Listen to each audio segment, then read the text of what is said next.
tienen que ver mucho con la parte metabólica. Muy bien, grabando. Entonces, la parte metabólica, ¿no?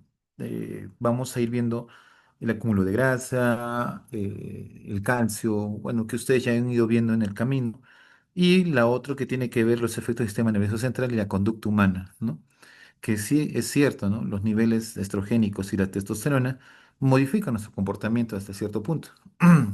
Por ejemplo, si ustedes a un varón le dan estrógenos, y le damos full estrógenos y a una mujer le damos testosterona, de hecho que va a haber efectos, cambios tanto metabólicos como cambios de conducta y comportamiento, ¿no? Entonces sí, hay un efecto hormonal muy interesante. Dentro de del eje que vamos,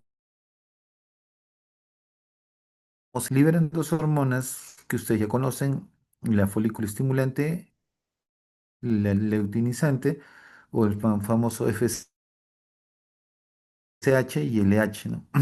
Y LH tiene que hormonas, bueno, testosterona, bueno, estrógenos, como algo básico, y la FSH, desarrollo de gametos. Y en este caso, vamos a ver las inhibinas como efecto feedback, ¿no? ¿Listo? Es decir, a mayor producción, las inhibinas en el eje del FSH generan el feedback, ¿no? Más bien en el eje de la LH, quien va a generar el feedback va a ser las hormonas, es decir, la testosterona y los estrógenos. Eso sí, tenerlo como repaso y recuerdo. Ahora, vamos a hablar un poquito de las hormonas esteroideas femeninas, ¿no? Un poquito en función las que son segregadas por el ovario. Y recuerden que voy a tener tres hormonas muy básicas: estrógenos, progesterona y andrógenos. ¿Quiénes van a producir esto? Principalmente el- tres estructuras importantes a nivel del ovario. Uno son los folículos, otro es el cuerpo lúteo y otro es el estroma. Entonces, vamos a representar al folículo con los de color rojo, un romeo rosado, el cuerpo lúteo de color verde y el estroma de color azul, ¿no? Entonces yo me hago la pregunta, los estrógenos, ¿quién es el que tiene mayor producción de estrógenos? De hecho, que es el folículo, pero no significa que el cuerpo lúteo no pueda producirlo también. Y el estroma, sí, pero en menor cantidad. ¿Quién produce más progesterona? Creo que ustedes ya saben, dentro del ciclo es el cuerpo lúteo, ¿no? Y vamos a ver la función que cumple este. Luego, pero el folículo sí también puede producir menor cantidad, el estroma también. Y las hormonas, los andrógenos como tal, que vamos a ir viendo, sí son producidos en mínima cantidad en folículo, pero principalmente en el estroma, ¿no? Entonces, y esas son las hormonas que vamos a ir analizando: estrógenos, progesterona, ¿no?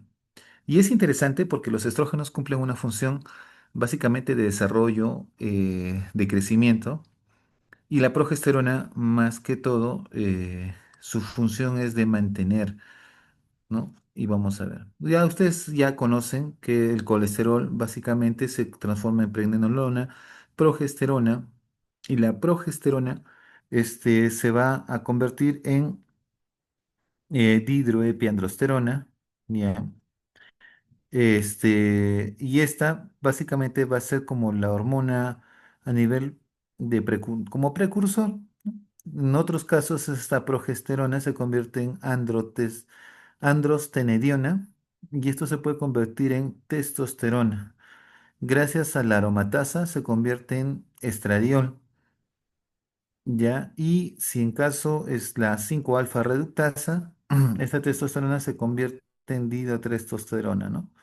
La famosa dihidrotestosterona. La aromatasa lo va a convertir en estradiol, ¿no? Esas es básicamente las conversiones que vamos a ver. Entonces empezamos por la primera hormona, que se llama estrógeno. ¿Cuál es su función? Estimular al ovario. ¿Para qué? Para que produzca, madure y libere el óvulo, ¿no? Básicamente crecimiento folicular, ¿no? Entonces, produzca, libere, madure y libere el óvulo, ¿no? Entonces, vamos. Otra función de los estrógenos, básicamente a nivel uterino, es estimular el crecimiento endometrial, ¿no? La parte de la glándula, el epitelio y el estroma. durante la primera mitad del ciclo, o sea, los 14 días que ustedes ya conocen. Hace hipertrofia de las fibras del miometrio de la mujer gestante. Potencia la dinámica uterina producida por la oxitocina. ¿Por qué? Porque los estrógenos, su función es potenciar la presentación de receptores para oxitocina. Entonces, a más estrógeno tenga, más expresión de receptores va a tener el útero y va a hacer de que la oxitocina sea mucho más eficaz y mucho más potente en esa fase, ¿no? Por eso dice, es muy importante para la hipertrofia del miometrio de la mujer gestante y potencia la dinámica uterina producida por la oxitocina. Durante la ovulación, doctores, también va a aumentar la luz del conducto y del orificio cervical externo en el cérvix. ¿Ya?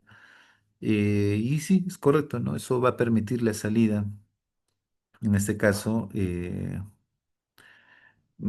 ¿cómo podría decir?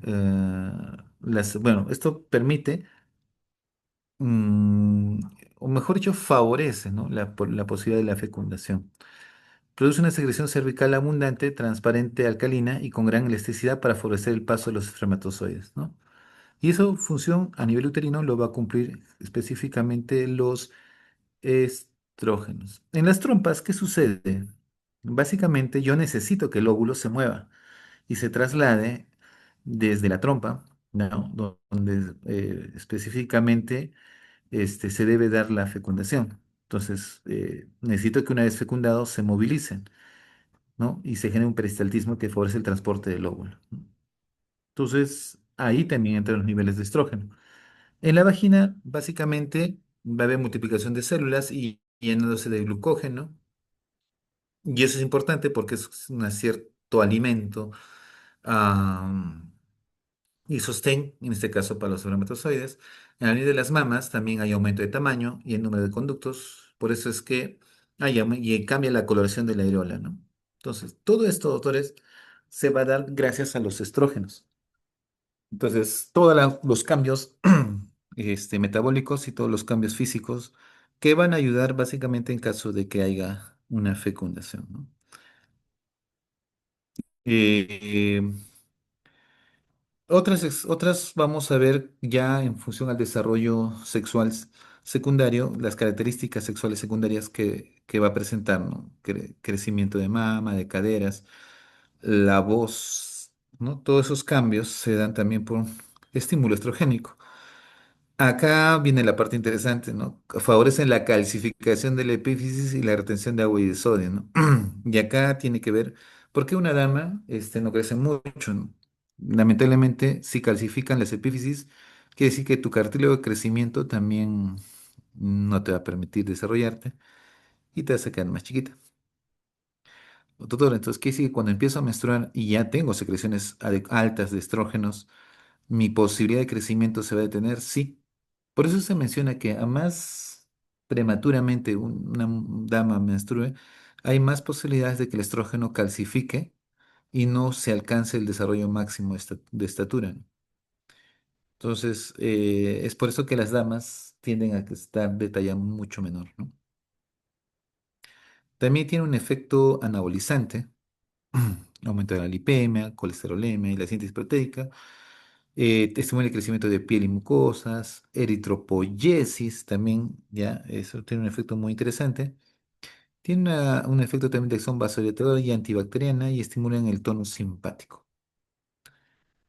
Ya, entonces, crecimiento, desarrollo, formación, ¿no? Es parte del estrógeno. Y vamos a ver qué sucede con la progesterona, ¿no?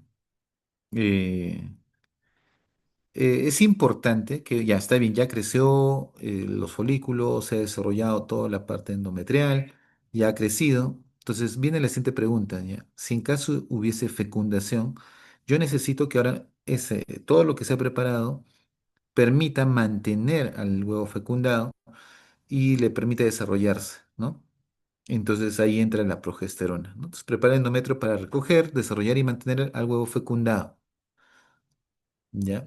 Y acá quiero resaltar una cosa muy importante. Los que van a ser, no sé cuántos de ustedes van a ser ginecobstetras, ¿ya? Pero recuerden lo siguiente, que a veces hemos tenido pacientes que abortan y cuando se les ha dosado, en sangre, las hormonas, se ha visto que sus niveles de progesterona son bajos. Y eso explicaría por qué a veces hacen abortos.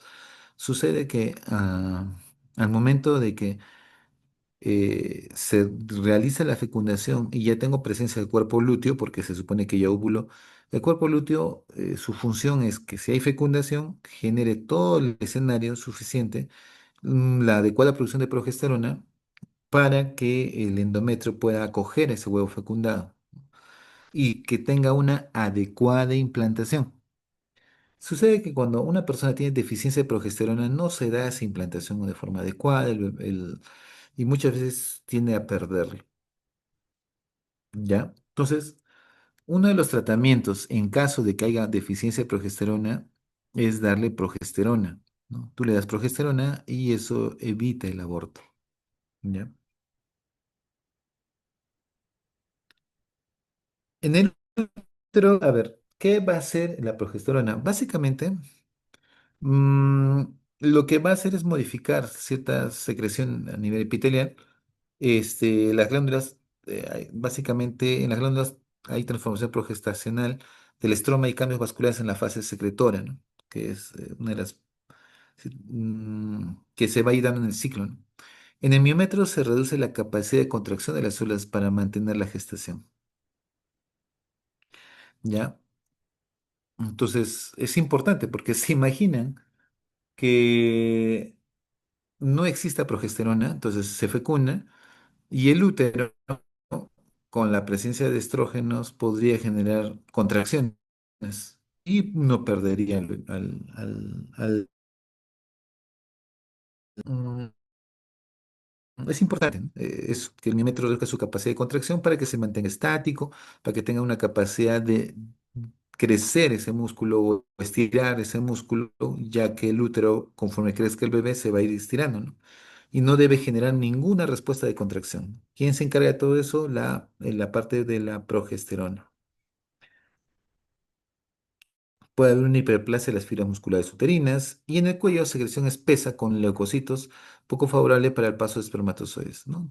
Entonces es como que cierra el canal, se genera como un tapón que no va a permitir que ingrese algún germen, ya que se está fecundando y no puede contaminarse la, el óvulo fecundado, ¿no?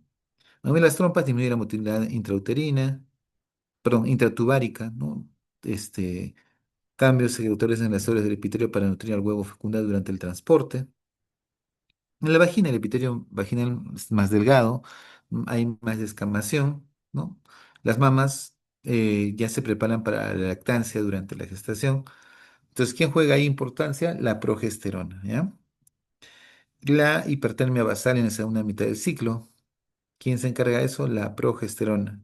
Gracias a la progesterona es de que puede haber esos cambios de temperatura hasta de 0,5, ¿no? O sea, tiene 36,5 y de repente cambia a 37 su temperatura basal. ¿Qué significa? Que posiblemente esté iniciando la segunda mitad, ¿ya? Y eso puede ser, esos cambios de temperatura te indican que probablemente la persona ya ovuló, ¿no? Ya es una manera de medir, ¿no? Y acción anabolizante y estímulo del tono simpático también. Entonces ahí veamos, miren, acá tengo hipotálamo, las hormonas liberadoras, básicamente, hormonas liberadoras gonadotrofinas, se secreta el FSH, crecimiento folicular, gracias a la elevación del LH se produce la ovulación, ¿sí? Y esto básicamente, este cuerpo lúteo, su función es producir progesterona, también produce estrógenos, pero principalmente progesterona. Y bueno, acá vemos un cuerpo amarillo en degeneración, ¿no? La primera fase del ciclo y la segunda fase, ¿no? Fase proliferativa y la fase secretoria.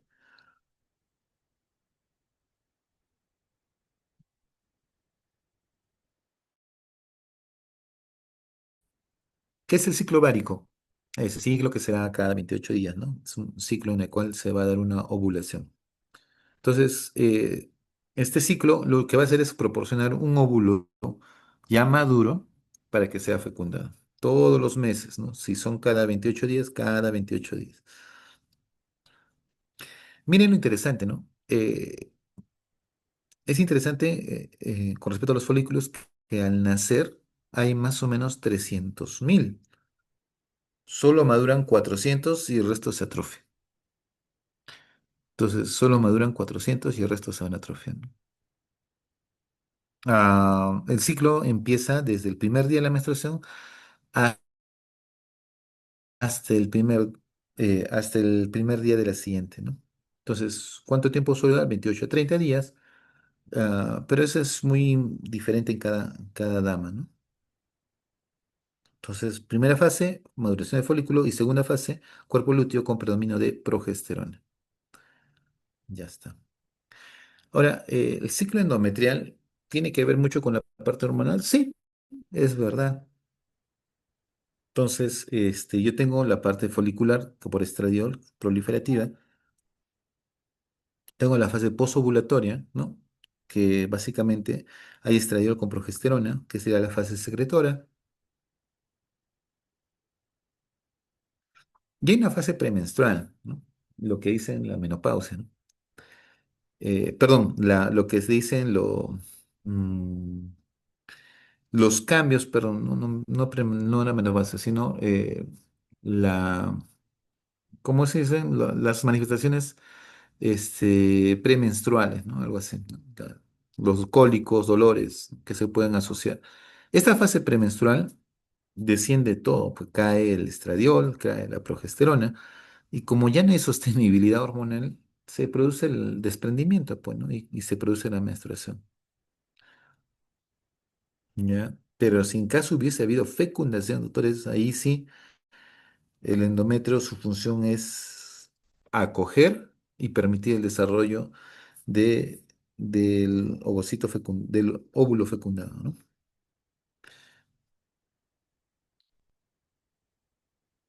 Ya no se olviden, el estrógeno estimula, como dice acá, el crecimiento de la mucosa uterina y la progesterona estimula la secreción de dicha mucosa, ¿no? Una cosa es que crezca, que crezca ese tejido y la otra es que estimule la secreción, ¿no? De ese tejido para que secrete sustancias, básicamente, ¿no? Miren, acá tengo la parte estrogénica y acá tengo la parte de la progesterona, ¿no? Y vean que acá se tiene que elevar el LH y tiene que elevarse porque gracias a eso se produce la ovulación. Sin la elevación del LH, doctores, no hay ovulación.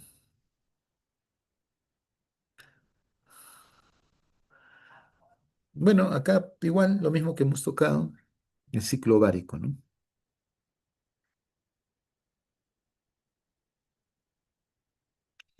Cada ciclo menstrual vamos a producir una formación de un óvulo, ¿no? Vean cómo ahí el FSH estimula el crecimiento de un óvulo. Ya, acá está. Y vean cómo los niveles de estrógeno se van elevando, ¿no? ¿Ya? Ahora, viene,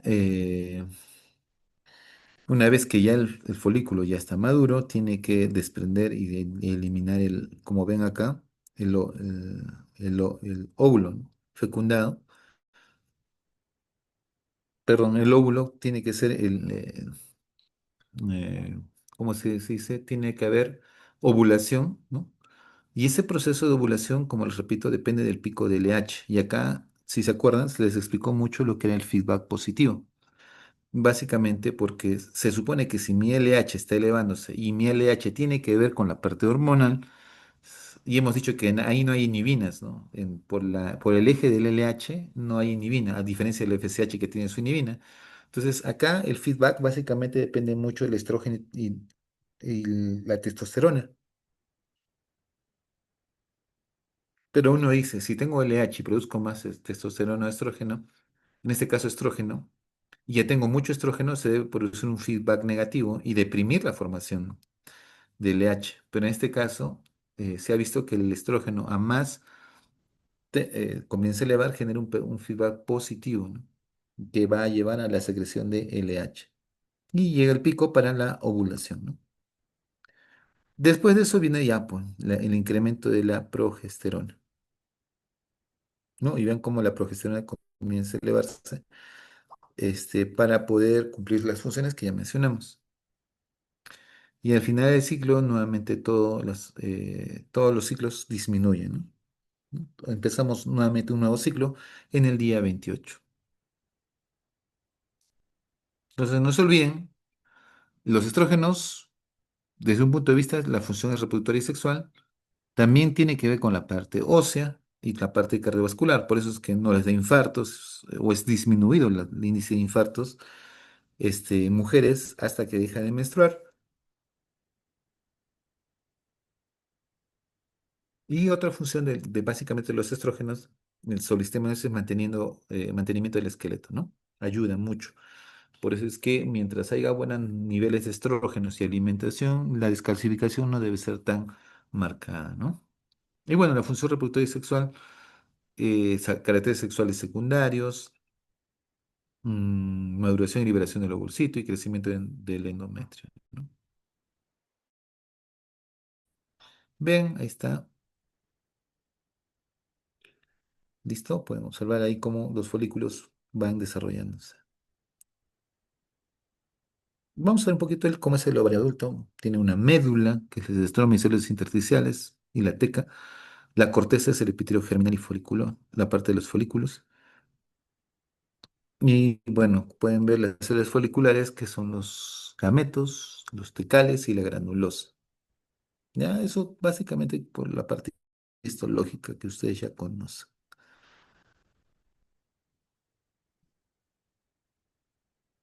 Ya, cuando un folículo está maduro, le van a comenzar a crecer capitas, ¿no? Son células de la granulosa. Se produce una diferenciación celular entre células de las granulosas y el estroma circulante que constituirá la teca, ¿no? Y la teca, como ustedes ya saben, se divide en interna y externa. La interna, de hecho, que tiene que estar muy vascularizada y rica en hormonas, y la externa, básicamente, es de sostén, ¿ya? No se olviden, y repito, que el desarrollo de los folículos depende de las hormonas gonadotróficas FSH y LH, ¿ya? Bueno, ahí vemos al ovocito, ¿ya? Al ovocito de un folículo ovárico en crecimiento.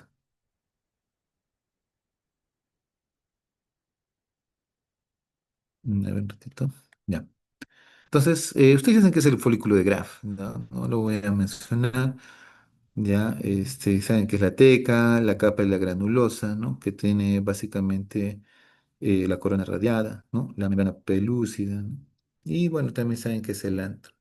Entonces, todas estas características que ya ustedes ya lo dominan, lo mismo, la ovulación, repito, este folículo que ya llega a tener de 10 a 12 milímetros, se aproxima a la pared, se rompe y libera, ¿no? Listo, va a liberar. Esto se da normalmente en la mitad del ciclo, los 14 días, y está desencadenado por aumento de LH y también de FSH, ¿no? Y este aumento brusco de LH desencadena la ovulación, ¿ya? Mm, miren esto, en los ovarios, este aumento de gonadotrofinas se corresponde con un pico de secreción de estrógenos y progesterona, ¿ya? Cuerpo lúteo, básicamente, su función es mantenerse si en caso hubo ovulación, hubo fecundación, ¿ya?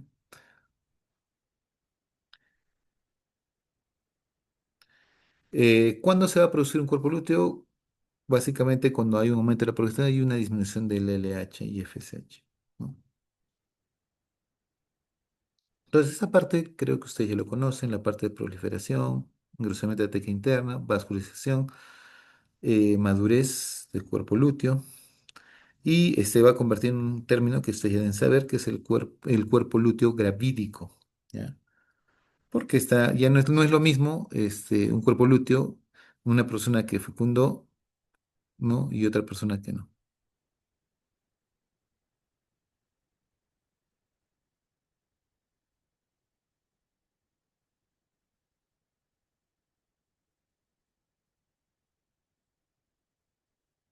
Y lo otro viene lo que es el ciclo endometrial, que tiene básicamente la fase proliferativa, secretora, isquémica y menstruación, ¿no? Muy conocido, acá lo tienen. Y bueno, es un gráfico que indica todos los procesos que pueden haber hasta el día del parto. Ciclo menstrual ya lo conocen. A ver, acá siempre he hecho esta pregunta a los varones. Varones. Este, ¿Cómo sé si la menstruación de una dama es adecuada o no? Varones. ¿Qué se debe preguntar? Las damas no digan nada, por si acaso. Solamente es para los varones para ver qué tanto conocen una dama. ¿Cómo yo sé que el ciclo o la cantidad que está menstruando esta dama es adecuada o no? ¿Qué harían? Preguntamos la consistencia. ¿Qué? No te escuché, Jeremy. ¿Qué? ¿Preguntan qué? Preguntamos la consistencia. La consistencia. Ah, damas, ¿ustedes verifican la consistencia de lo que han menstruado? O, o sea, pero ¿cómo yo sé? O sea, la pregunta es ¿cómo yo sé que están menstruando extremadamente mucho o de repente han menstruado muy poco, ¿no? Ah, porque No es que las damas estén con su medidora, no están midiendo. menstruan ¿Ah? la misma cantidad siempre. O sea, más o menos la misma cantidad. Ya, pero ¿cómo comparamos? ¿Cómo le preguntarías a una dama si... O sea, ¿cómo yo me aseguro de que una dama ha menstruado adecuadamente? La cantidad me refiero, ¿no? De hecho que los días pueden ser de 2 a 8 días, pero normalmente las damas suelen menstruar entre 2 a 5 días promedio, ¿no? 3 a 5 días en algunas Ah, sería el promedio. lo miden con sus ¿Ah? toallitas, lo miden con sus toallitas.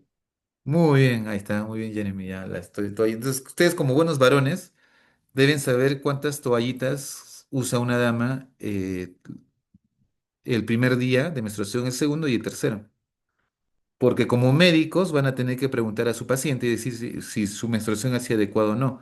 No le preguntamos en cantidad, sino cuántas toallas higiénicas ha usado. Entonces, ¿cuánto usa? Damas, no les ayuden. ¿Cuántas más o menos usa una dama en su primer día y segundo día promedio?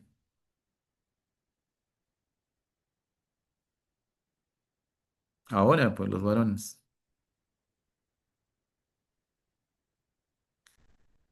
¿Algún varón? Dos, Dos, ok. Ya, dos toallas. ¿Qué dicen los demás varones? uno para el día y otro para la noche, creo. No sé. Ya, uno para el día, otro para la noche, ok. Ya las damas van a ser nuestro jurado, ya ellas van a decir si es correcto o no es correcto. ¿Qué dicen los demás varones? Tres, ya. Volvamos ya, bueno, uno dicen dos, otro dicen tres. Entonces surge la pregunta, ¿cuándo es normal? ¿Qué pasa si una dama te dice, doctor, yo tengo 5 toallas en el día?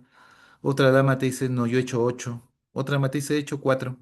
Entonces también tenemos que saber cuánto es lo normal, ¿no? Que debería ser promedio los primeros días, ¿no?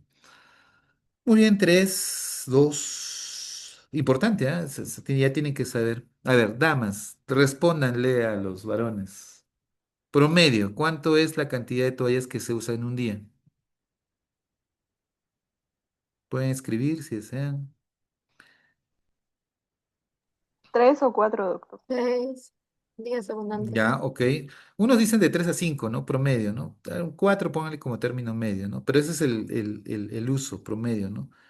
Ajá, 4 pongan como término medio, ¿no? O sea, no es 2.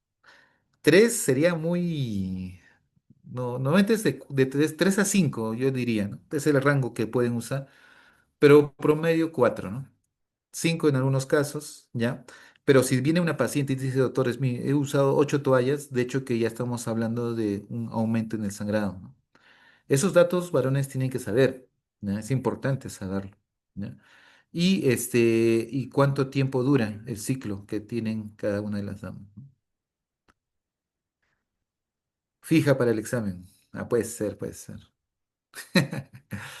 Ya, entonces, normalmente el ciclo dura de 21 a 35 días. La mayoría de personas son 28 días, pero hay personas que son irregulares, ¿no? Se presenta desde la pubertad hasta la menopausia, ¿no? Excepto va a haber amenorreas que se dan en el embarazo y la lactancia, ¿no? Que son Profesor, una disculpe, parte importante. una Sí, pregunta. ¿Y sí. cómo se le dice cuando hay mucho? O sea, ¿cuál es el término? Hipermenorrea. Hipermenorrea se llama eso. Ya, o sea, excesivamente están menstruando, ¿no? Y las mujeres que tienen hipermenorrea no es normal. O es hormonal o es estructural. Si es hormonal, hay que ver qué está pasando, ¿no? Porque hay una rápida eliminación, ¿no? Puede ser alguna desbalance entre progesterona, la parte estrogénica o progestágena, pero la otra causa es estructural. Por ejemplo, yo tengo pacientes que vienen y tienen hipermenorreas que llenan hasta 10 toallitas al día, ¿no? 10. Y claro, se vuelven anémicas, ¿no? Con el tiempo, pero es porque tienen miomas, por ejemplo, ¿no? Y tienen miomas que son básicamente submucosos, o sea, o que son de la parte de la mucosa. Y esos sangran como no imaginan. Entonces, ¿cuál es el tratamiento? Operarlos, ¿no? Y se saca esos miomas y baja el sangrado, ¿no? Entonces, hay siempre una hipermenorrea, hay que evaluar qué está pasando. O es hormonal el problema o es estructural, ¿no? ¿Ya? Hipermenorrea. Ahora, el flujo menstrual dura entre 2 a 8 días, promedio más o menos entre 3 hasta 4 o 5 días ya con gotitas, ¿no? Como diríamos. Entonces, importante que sepan esto, ¿ya? Es importante porque les va a ayudar mucho cuando hagan semio, ¿no? Una dama se le pregunta, ¿y cuántas toallas higiénicas ustedes? Pregunten si ha usado métodos anticonceptivos porque también eso modifica el ciclo menstrual, ¿no? Hay métodos anticonceptivos que te quitan todo el ciclo y no menstrua la dama, ¿no? Bien, recuerden que la composición del flujo menstrual tiene agua, hematíes, leucocitos, células del tejido endometrial, moco del cuello uterino, descamación vaginal y prostaglandinas, ¿no? Todo eso contiene la parte de la secreción, ¿no? Bueno, acá lo mismo que ya hemos tocado, ustedes ya conocen la zona glomerular, fascicular y reticular de la parte de, eh, de la parte adrenal, ¿no? Eso también ya lo mencionamos al comienzo, ¿no? De la aromatasa que se necesita para que la testosterona se convierta en estradiol y la 5-alfa reductasa para que esta testosterona se pueda convertir en dihidrotestosterona, ¿no? Lo mismo, LH básicamente tiene que ver con la producción a nivel ATEC interna de lo que es la androstenidiona y el FSH básicamente vamos a ver que va a ver con el desarrollo y crecimiento específicamente ah, mm, gonadal, ¿no? No gonadal, sino de la espermatozoide en caso de varones o óvulos en caso de las mujeres, ¿no? Aquí tenemos los feedback que mencionamos, ¿no? Eso también ya lo hemos tocado. Vamos a ver, doctores, ¿qué tiene que ver el climaterio y la menopausia, ¿no? Lamentablemente, conforme pasan los años, los óvulos que va uno, o la mujer que va a tener su ciclo menstrual va ovulando, esos óvulos iniciales son de poca agresión, de poco estrés o de poco procesos inflamatorios, infecciosos que podría haber, que podrían lesionar el funcionamiento adecuado ¿cómo le podría decir? El crecimiento adecuado y la protección adecuada que tienen estos ovocitos que van a ser justamente para la fecundación. Pero conforme pasan los años, hay factores como enfermedades, por ejemplo, la papera, que también puede generar problemas, o infecciones virales, ah, o radiaciones, ¿no? Por ejemplo, muchas veces la radiación para el personal de salud, por ejemplo, que se da mucho en los hospitales, podría modificar la estructura de estos ovocitos y generar envejecimiento o que ya no pueda funcionar adecuadamente, ¿no? Y eso implica no embarazarse. Es por eso que conforme pasan los años, esa calidad de ovocitos va disminuyendo, en cantidad también, ¿no? Entonces, esta disminución progresiva de la producción hormonal ovárica, que significa atresia folicular, es la que va a dar origen básicamente a lo que llamamos nosotros menopausia. Eh, eh, Muchas veces también vamos a ver que hay un predominio de andrógenos suprarrenales sobre estrógenos y eso también en algunas mujeres les puede producir lo que llamamos hirsutismo. No, no sé si hay damas que les comienza a crecer vello en la cara, ¿no? O pelitos en la cara, ¿no? Entonces eso llamamos hirsutismo. Eh, ¿qué sucede, doctores, en la menopausia? Muchas veces sucede de que esa deficiencia de estrógenos genera cambios emocionales en algunas personas, ¿no? Porque recuerdan que hemos dicho que los estrógenos ah, tienen que ver mucho también con la parte emocional en la dama, así como la oxitocina y la este, prolactina, ¿no? Que una vez ya tocamos. Sucede que cuando ya no hay estrógenos, la paciente comienza a sentir sofocos, insomnios, cambios de carácter, atrofia mamaria, atrofia vaginal, disminución de secreción y osteoporosis. O sea, toda la función del estrógeno desapareció, pero no es que sea algo brusco, porque se acuerdan que se les mencionó que la glándula suprarrenal puede asumir ese rol también secretando hormonas como la dihidroepialdosterona, que al final, siguiendo el ciclo, podría formar testosterona y en el nivel periférico poder convertirse en estrógenos. Y eso por lo menos ayudaría mucho a que ese corte brusco que el ovario va a hacer por su atresia no genere trastornos muy, muy fuertes.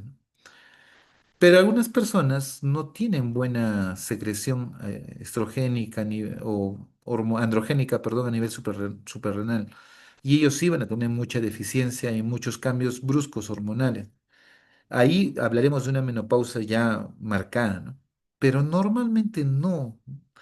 Entonces, tiene que ver mucho con la parte emocional, ¿no? Muchas personas, damas, tienen muchos problemas emocionales y lo van a achacar a la menopausia, pero probablemente ya tenían los problemas antes, ¿sí? O sea, no es, no todas las que llegan a menopausia han tenido esos problemas emocionales, cambios de carácter, como muchas veces se ha descrito. Y hay una teoría muy interesante. Pregunten, por ejemplo, a sus abuelas, ¿ya? Si aún siguen vivas, pregúntenles si ellas sufrieron de menopausia. Y se van a dar cuenta que las personas antiguas, ellos dicen, ¿qué es eso? No, que cuando sí, yo dejé de menstruar, mi vida era normal, ¿no? O sea, la población antigua no sentía molestias o no sentían ese cambio, ¿no? Dejaban de menstruar, ¿no? De repente habría cambios sutiles, pero no le tomaban la importancia de vida y normal, ¿no? Pero las siguientes generaciones ya no. Dejan de menstruar y ya, lo primero que dicen, ya va a venir mi cambio de carácter, mi mal humor, no. Entonces, como que hay un condicionamiento psicológico, ¿no? Que es muy curioso. Ahora, las mujeres que tuvieron una menopausia y tuvieron cambios hormonales muy bruscos, de hecho que las siguientes generaciones les va a pasar lo mismo, ¿no? Pero si a abuela le pasó normal, entonces quiere decir que no hay una herencia tampoco como para que le dé una menopausia así tan brusca a la siguiente generación, ¿no? Entonces, hay una teoría que dice que ya se está sobreexpresando o se está asociando la menopausia con problemas emocionales, pero en realidad esos problemas emocionales no es por la menopausia, sino que ya lo han tenido, pero lo quieren asociar con la menopausia, ¿no? Cambios endocrinos, básicamente endocrinos, descenso de niveles de estrógenos y progesterona y aumento de los dos de gonadotropinas, ¿no? En ocasiones ciclos anovulatorios, ¿no? Mm, ¿verdad? Dejan de menstruar y a veces dejan de menstruar y pasa 3 meses y una última menstruación, de ahí otros 3 meses, 2 meses, vuelven a menstruar y hasta que desaparece totalmente, ¿no? Recuerden que la edad en la cual abuela tuvo su menopausia va a ser casi la misma edad que la hija tuvo su menopausia o que la nieta va a tener su menopausia, por si acaso, ¿ya? Es más o menos, hay una cierta relación, ¿ya? Entonces, si tú quieres saber cuándo va a venir la menopausia, averigua cómo fue de tu mamá, si en caso ya le llegó, o de la abuela, ¿no? ¿Listo? Tengan presente eso. Bien, vamos ahora a tocar la parte, un ratito. Preguntas hasta aquí,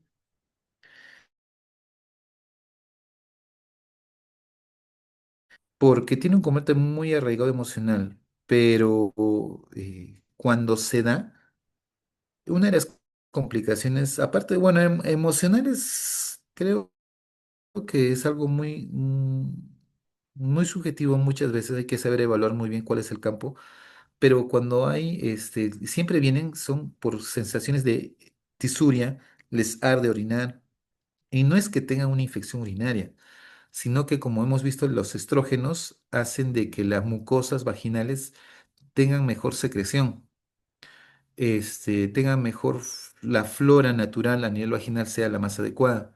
Cuando ya no hay estrógenos, baja el pH, se modifica el pH y por tal motivo se comienza a irritar la mucosa vaginal y como está muy cerca, ¿no? La parte del introito está muy cerca a nivel donde se encuentra el orificio y la entrada de la vía urinaria, también se suele resecar un poco esa zona y la dama comienza a sentir dolor y ardor. Tú le pides un examen de orina, sale normal, cultivo sale normal, y tú dices, ¿y por qué te arde? Lo que le arde porque justamente la mucosa está reseca. Y por eso van a ustedes saber que existen lo que le llamamos am, crema estrogénica, ¿no? O sea, es una crema de estrógenos que se le coloca y justamente ayuda un montón para que desaparezca esas molestias, ¿no? Y usan sus cremas de estrógeno, ¿no? O cremas estrogénicas se llaman.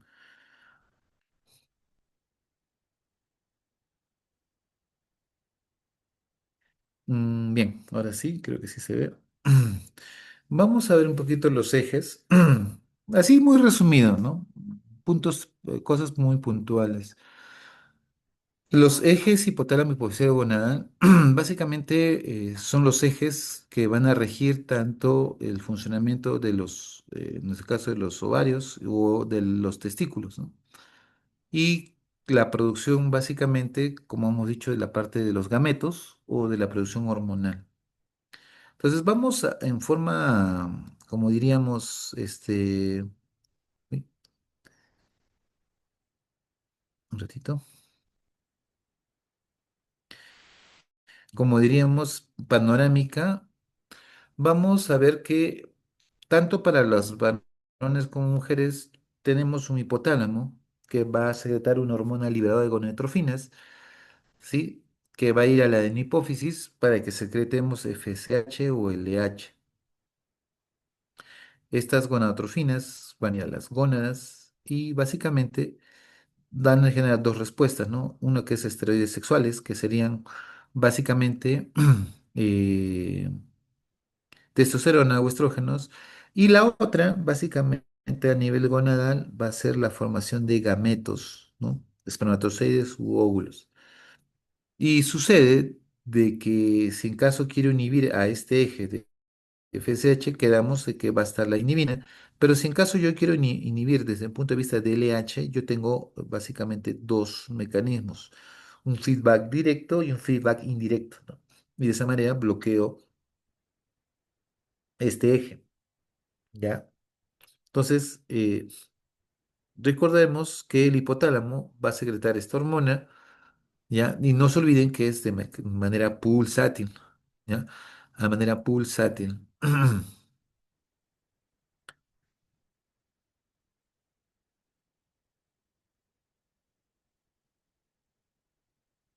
Muy bien. Vamos al primer eje, el eje hipotálamo hipofisario testicular, ¿no? Como pueden ustedes apreciar, el hipotálamo Lo mismo, secreto, mi hormona liberadora de endorfinas, van a medir hipófisis, secreto, el LH y FSH. Ahora, es curioso, ¿no? El varón no tiene folículos. Entonces, un varón que tenga hormona, el famoso FSH, o sea, que tenga hormona folículo estimulante, ¿no? ¿Qué folículos tenemos nosotros, los varones? ¿No? O sea, no, creo que está mal usar ese término de FSH, ¿no? O sea, porque el varón no tiene, ¿no? Este, tampoco tenemos cuerpo lúteo, ¿no? Para que digamos leutinizante, ¿no? O hormona leutinizante. Pero lamentablemente estas hormonas fueron descubiertas en el eje femenino, se descubrió su función y cuando también se las encontró en el varón, eran las mismas hormonas que también estimulaban a nivel testicular. Entonces, para no generar controversias, porque son las mismas hormonas, se quedaron básicamente con la denominación femenina. Así es que varones tenemos FSH a pesar que no tengamos folículos y tenemos LH a pesar que no tengamos cuerpo lúteo, ¿no? Pero tenemos esas hormonas por nomenclatura, por si acaso. ¿Ya? Bien, entonces los testículos van a tener dos zonas específicas, uno que son las células intersticiales de Leydig, cuya función, perdón, van a ser estimuladas por LH, cuya función es producción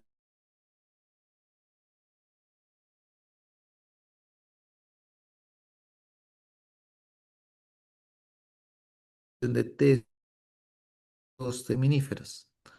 ¿Cuál es el propósito? Producción y maduración, ¿no? Entonces, de los espermatozoides, ¿no? Los testículos constan de dos compartimentos, ¿no? Los tubos seminíferos, como en este caso, espermatogénesis, y las células Leydig, donde producen la testosterona. L- no se olviden que todo lo que tenga que ver con FSH, túbulos seminíferos, ¿ya? Túbulos seminíferos.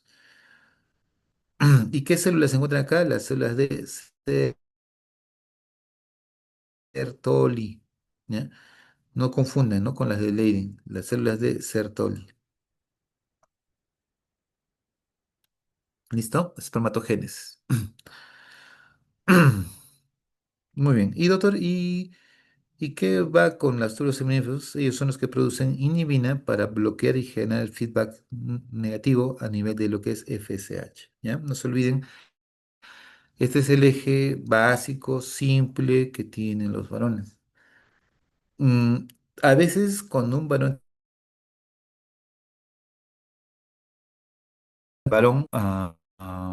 siempre en la cultura antigua, cuando una pareja no puede tener hijos,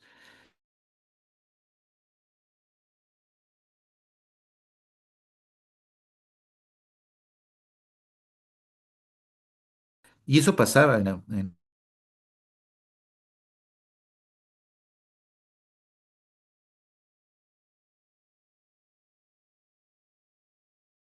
sea, si es que la primera esposa no le daba y pudiera tener descendencia, ¿no? ¿Sabían o no sabían eso?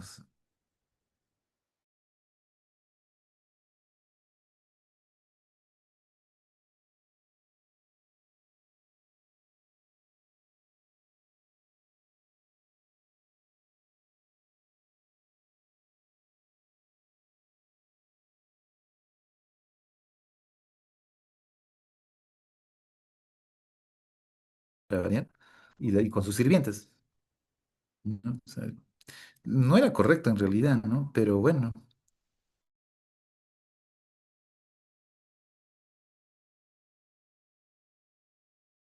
en realidad, sí, con el cobijo. Pues,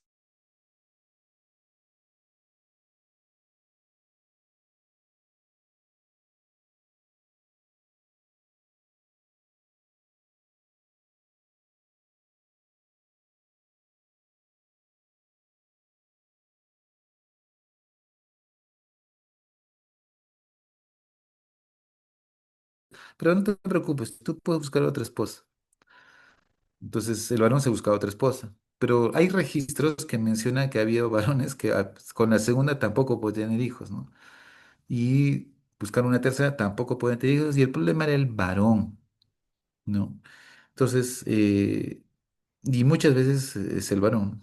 Ahora, si venimos si fuese en esa época, y se imaginan que el varón fuese el que no podía tener hijos y la dama sí.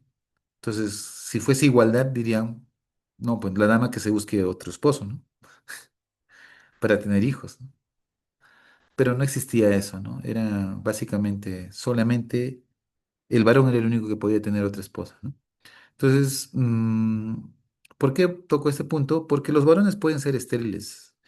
Puede ser estructural por alguna infección que ha hecho que se... No porque no puedan producir... Mira lo que le voy a decir, no porque no puedan producir espermatozoides, sino que a veces tienen problemas en el conducto que saca el espermatozoide y pueda salir.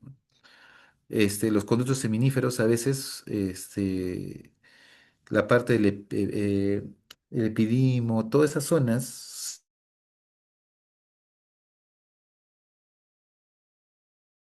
quizá es como que se pega y ya no permite la salida de los espermatozoides de forma adecuada.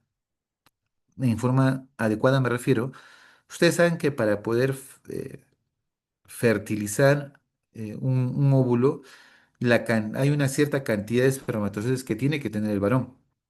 Una mínima cantidad es casi imposible que pueda fecundar un óvulo, ¿no? Tiene que haber una gran cantidad, ¿no? Tiene que ser una cantidad extremadamente alta, ¿no? Porque en el proceso, creo que ustedes ya lo han, van muriendo, van muriendo, van muriendo, y son pocos los que van a llegar,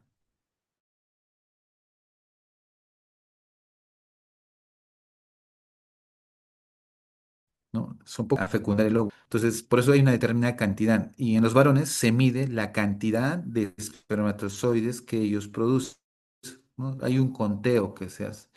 Si es deficiente, doctores, se considera de que ese varón se saca los espermatozoides y se trata de hacer a veces fecundaciones in vitro, ¿no? Tratando de producir una fecundación artificial y eso ya implantarlo en el útero de la esposa, ¿no? O de la mujer o de su pareja. Otro es que tenga problemas hormonales, ¿no? Que sus niveles de testosterona sean extremadamente bajos y eso va a originar que no haya una adecuada proliferación celular y genere básicamente no producción de espermatozoides de forma óptima. ¿Listo? Entonces, hay que buscar la causa, ¿no? El varón también puede ser foco de esterilidad, pero es más el orgullo, ¿no? El varón como que no, yo no puedo ser, ¿no? Normalmente siempre la cultura echa la culpa más a las damas, ¿no? Entonces, tener presente es, ¿no? Porque puedo tener deficiencia de hormona liberada de gonadotrofinas, voy a tener esterilidad, puedo tener deficiencia de secreción de FSH, que significa no producción de espermatozoides, que también puede ser otro problema. O tengo deficiencia de LH, que también cuando baja el nivel de testosterona tampoco se puede generar mucha fertilidad. Entonces uno tiene que investigar por qué, ¿no? Si es que hablamos desde el punto de vista hormonal. Entonces, no se olviden, las funciones básicamente, testosterona, crecimiento de masa muscular, fuerza, incremento de la densidad ósea, ¿no? Estimulación de crecimiento longitudinal. Esa es nuestra ventaja. Mientras el estrógeno hace de que calcifique rápido sus huesos y en los casos de los varones no. La testosterona hace que crezcamos más todavía, ¿ya? Por si acaso. Esa es nuestra ventaja, ¿no? De los varones. Por eso crecemos un poquito más, ¿ya?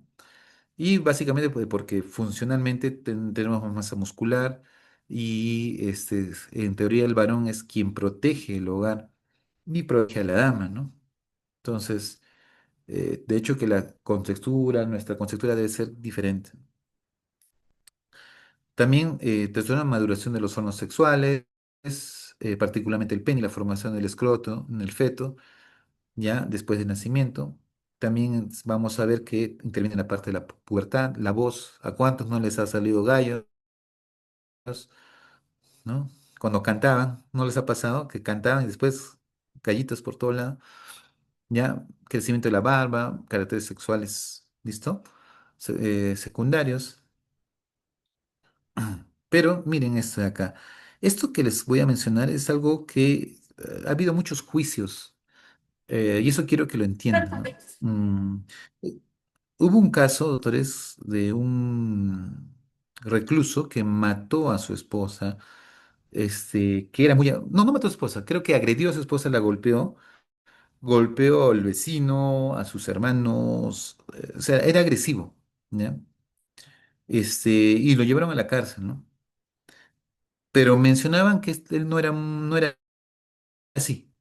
No, no, no, normalmente de adolescente, joven, no era tan agresivo, ¿no? Eso pasó más o menos a partir de los 30 años, ¿no? Comenzó a ser un poco más agresivo, más violento. Entonces, miren lo que dice acá, también una correlación positiva entre niveles de testosterona y la agresividad y competitividad que presenta el género masculino, ¿no? Agresividad. Y sucede que esta persona, este, fue estudiado por un médico en la penitenciaría y encontró que era una persona muy agresiva, muy tosca, mucho crecimiento muscular, vello y todo lo demás. Y le llamó la atención y le hizo un dosaje de testosterona y era extremadamente alto, ¿ya? Entonces, sucede que tenía un tumor productor de testosterona, tipo así como los adenomas, algo así, ¿no? Y, y ya, pues lo operaron, sacaron ese tumor. Y ya no producía testosterona y su nivel de agresividad bajó rotundamente. Y era una persona más calmada, más tranquila. Pregunta, ¿esta persona merece estar en la cárcel, sí o no? Golpeó a su esposa, golpeó a su hermano, golpeó al vecino. ¿Debería o no?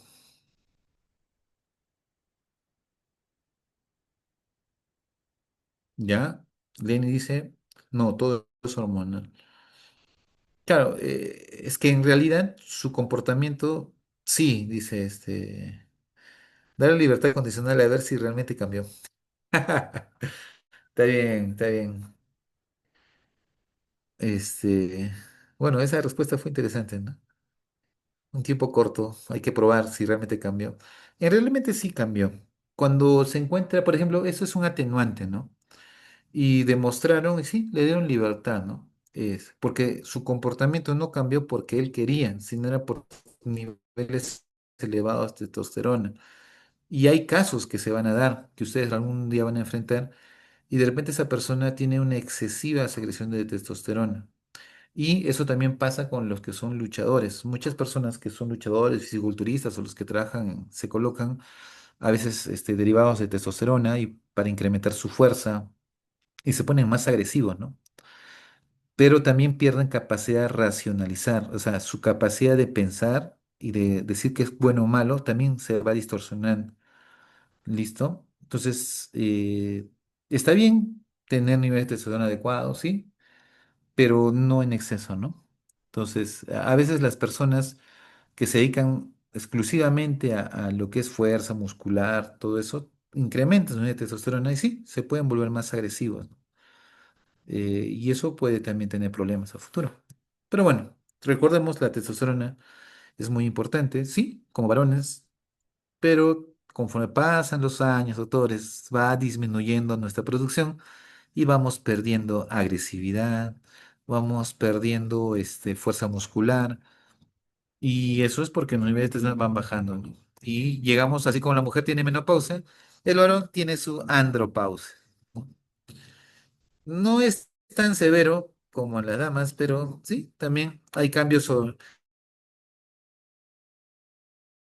Es bien curioso, ¿no? De repente eran muy activos, se vuelven muy sentimentales, extremadamente sentimentales. Es como que a un varón le estás dando, le quitaste la testosterona y se vuelven mucho más sentimentales.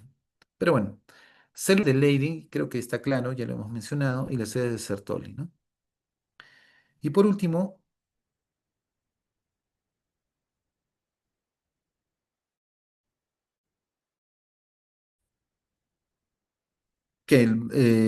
tomaría suplementos de estrógeno, testosterona, tomar suplementos de testosterona.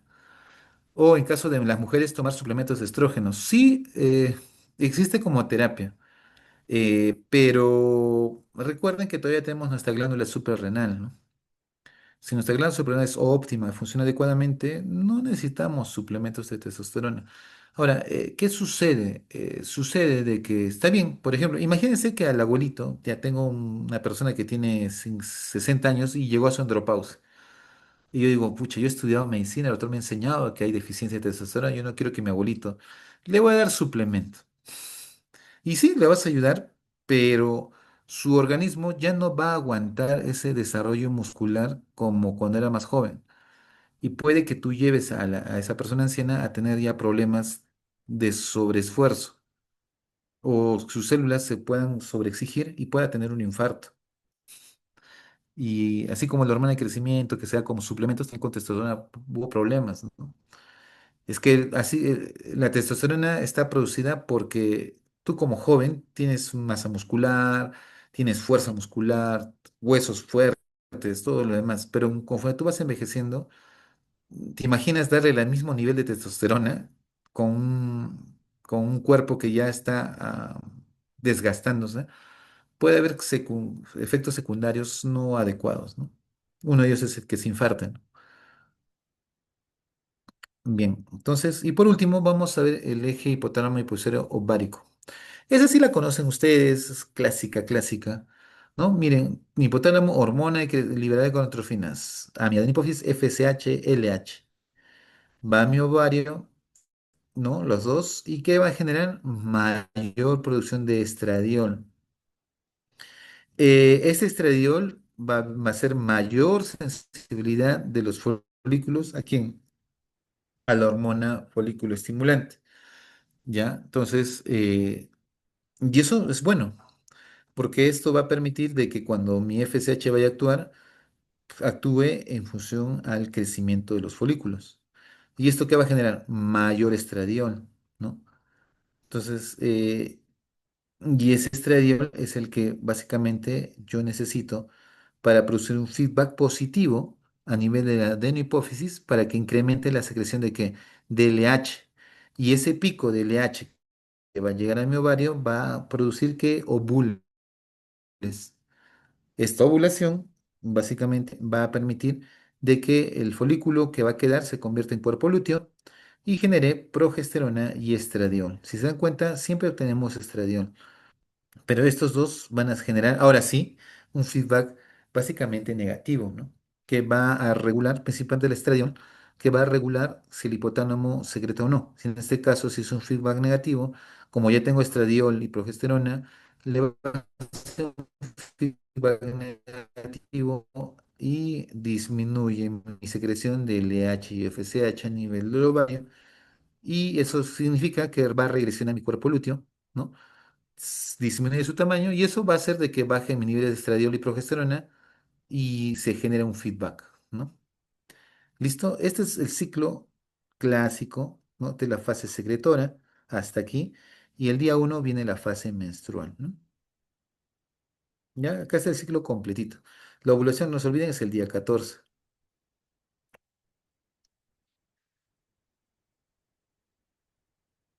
Bien, entonces, este es más o menos el ciclo. Ahora, la fertilidad en una dama es mucho más compleja, ¿no? Porque puede ser hormonal, puede ser estructural, ¿no? Puede ser que las trompas, algunas se han infectado, o ha tenido una infección a nivel uterino, ¿no? Y eso genera destrucción del tejido, o inflamación o senequias, ¿no? Senequia significa que se pega el tejido, ¿no? Y genera como cordones que pegan un tejido con el otro, ¿no? Y disminuye el espacio y ya no permite el crecimiento o desarrollo. En caso, por ejemplo, del útero que yo no necesito para el desarrollo del bebé, es con dificultad y a veces no se estira y terminan abortando, ¿no? Entonces, hay que evaluar si el problema es estructural o es hormonal, ¿no? Por eso toda dama tiene que pedirle FSH, LH y estrógenos, por lo menos mínimo esos tres elementos. Su función de los estrógenos, creo que ya lo hemos mencionado, ¿sí? Ya lo hemos tocado. La progesterona básicamente está involucrada en el ciclo menstrual femenino, el embarazo, no se olviden, gestación, ¿ya? Y la embriogénesis de los humanos, ¿no? Preparan al endometrio para la implantación, y bueno, y permite que se mantenga el embarazo, ¿no? Por eso que, repito, cuando hay amenazas de aborto y la causa es deficiencia de progesterona, se les inyecta progesterona y eso hace que se implante mejor y ya no venga el aborto, ¿no? Entonces, a veces en la ecografía se ve desprendimiento del saquito gestacional y eso ya te indica deficiencia de progesterona muchas veces, ¿sí? Bien, bien, doctores, espero esté claro. Ya ustedes han hecho la parte, ustedes deben saber más que yo todavía la parte de fisio del reproductivo. Y doctores, entonces nos vemos el día lunes, que es su examen escrito. Ya entre todo lo que hemos tocado, ya no llores, Jeremy, ya tienen que llegar a ese examen. Y creo que el día también van a dar su examen práctico el día lunes. Sí, ¿Es verdad? Eh, Ah, pero ahí se define. ellos quisieron cambiar la fecha, nosotros no, profe. No, bueno, el 8 está, pues ya, ¿para qué llorar con la leche derramada? Doctores, por lo menos, resuman de los temas que le envía la delegada, resúmanlo, o sea, lo concreto, lo claro, lo que sí tienen que decir, no pierdan tiempo porque va a durar más o menos 2 minutos y medio por cada estación.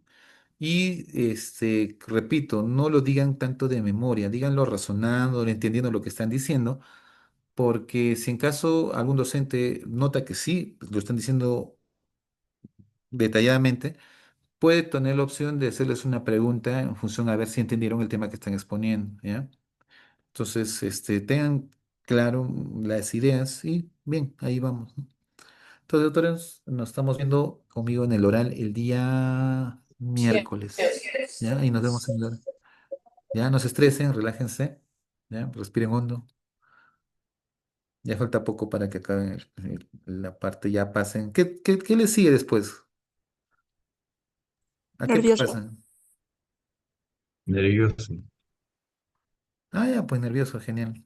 Ustedes mismos son. Bien, chicos, muchas gracias. Que tengan un feliz sábado. Disfrútenlo, relájense.